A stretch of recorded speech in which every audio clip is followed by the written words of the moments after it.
والذين يتوفون منكم ويذرون أزواجا يتربصن بأنفسهن 4 أشهر و10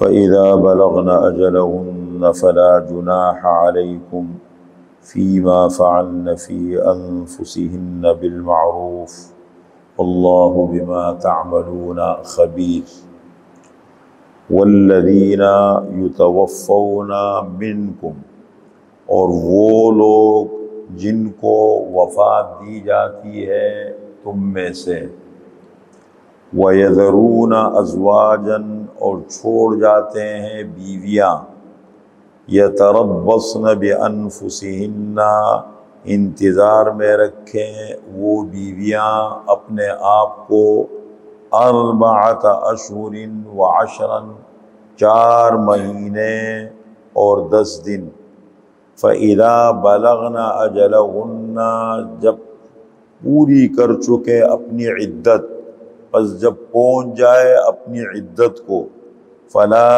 جُنَاحَ عَلَيْكُمْ، پس تمہارے اوپر کوئی گناہ نہیں، کوئی حرج نہیں، فِيمَا فَعَلْنَ فِي أَنفُسِهِنَّ بِالْمَعْرُوف، اس چیز کے بارے میں جو وہ عورتیں کرتی ہیں اپنے نفوس کے بارے میں اچھے طریقے پر، واللہ بما تعملون خبیر، اور اللہ تعالی تمہارے اعمال کو دیکھ رہا ہے، تمہارے اعمال سے باخبر ہے۔ یہ سورہ بقرہ کی آیت نمبر 234 ہے۔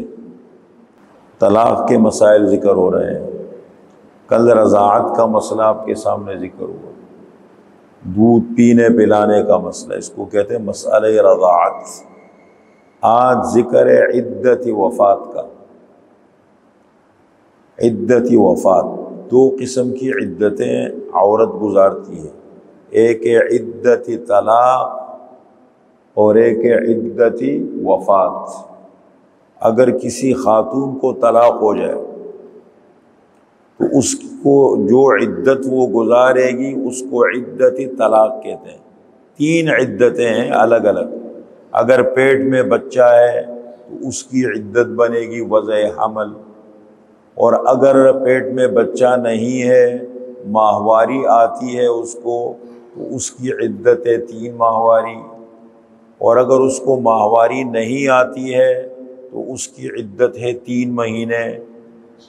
یہ تو عدت طلاق ہے۔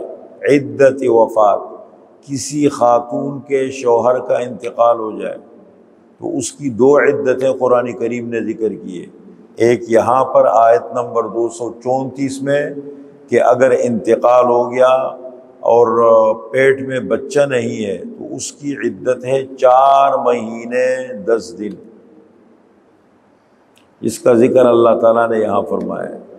اور اگر پیٹ میں بچہ ہے، خاتون امید سے ہے اور اس کے شوہر کا انتقال ہو گیا تو اس کی عدت ہے وضع حمل۔ وہ سورہ طلاق 12 نمبر 28 میں اللہ نے ذکر کیا ہے، وَأُولَاتُ الْأَحْمَالِ أَجَلُهُنَّ أَن يَضَعْنَ حَمْلَهُنَّ، اور حمل والی عورتیں جن کے پیٹ میں بچہ ہے ان کی عدت وضع حمل ہے۔ تو یہاں پر عدت وفات میں سے کون سی عدت کا ذکر کیا؟ 4 مہینے 10 دن کا۔ فرمایا والذین یتوفون منکم، اور وہ لوگ جو وفات پا جاتے ہیں تم میں سے، انتقال ہو جاتا ہے، وَيَذَرُونَ أَزْوَاجًا، اور چھوڑ جاتے ہیں بیویاں، بیوی رہ گئی، يَتَرَبَّصْنَ بِأَنفُسِهِنَّ، وہ بیویاں انتظار میں رکھیں اپنے آپ کو 4 اشہر و10، 4 مہینے اور 10 دن، فَإِذَا بَلَغْنَ أَجَلَهُنَّ، پس جب پہنچ جائے اپنی عدت کو، یعنی 4 مہینے 10 دن مکمل ہو جائے، عدت پوری کر لے، اب کیا کرنا ہے؟ فَلَا جُنَاحَ عَلَيْكُمْ فِيمَا فَعَلْنَ فِي أَنفُسِهِنَّ بِالْمَعْرُوف، پس تمہارے اوپر کوئی حرج نہیں ہے، کوئی گناہ نہیں ہے، جو گھر کے سربراہ ہے، دونوں خاندانوں کے ذمہ دار حضرات ہیں، فرمایا تمہارے اوپر کوئی حرج نہیں ہے اس چیز کے بارے میں جو وہ عورتیں اپنے بارے میں کرتی ہیں، بناؤ سنگار کرتی ہیں، عدت کے اندر یہ چیزیں منع ہوتی ہے، سادگی کے ساتھ رہنا پڑتا ہے۔ پھر عدت گزرنے کے بعد اگر وہ آزاد ہے اور وہ کہیں نکاح کرنا چاہتی ہے، آپ لوگوں سے کہیں میرے لیے رشتہ ڈھونڈے، کوئی بھی مناسب جائز رشتہ آ گیا تو اپنے بارے میں فیصلہ کر سکتی ہے، نکاح بھی کر سکتی ہے، وہ نہیں کرنا چاہتی، الگ رہنا چاہتی ہے، جو بھی ہے تو وہ اپنے بارے میں جو بھی فیصلہ کرے وہ کر سکتی ہے، بالمعروف، اچھے طریقے پر۔ بار بار قرآن کریم ایک لفظ کو دہرا رہا ہے کہ دیکھیں اپنی خواہشات کے پیچھے پاگل مت بنو۔ ایک کام جب تم نے، شریعت نے تمہیں بہت سارے راستے بتائے ہیں، شریعت نے تمہارا بہت زیادہ خیال رکھا ہے، تمہارے احساسات جذبات کا خیال رکھا ہے، تو تم اپنی مرضیاں غلط طریقے سے مت چلایا کرو۔ تمہیں شریعت کہتی ہے تمہیں نکاح کرنا ہے، بالکل کرو، اپنے بڑوں کو بول دو، کوئی مناسب رشتہ نظر آتا ہے اپنے بڑوں کو کہا وہ رشتہ ہے، اگر رشتہ آ گیا کوئی شریعت نے منع نہیں کیا۔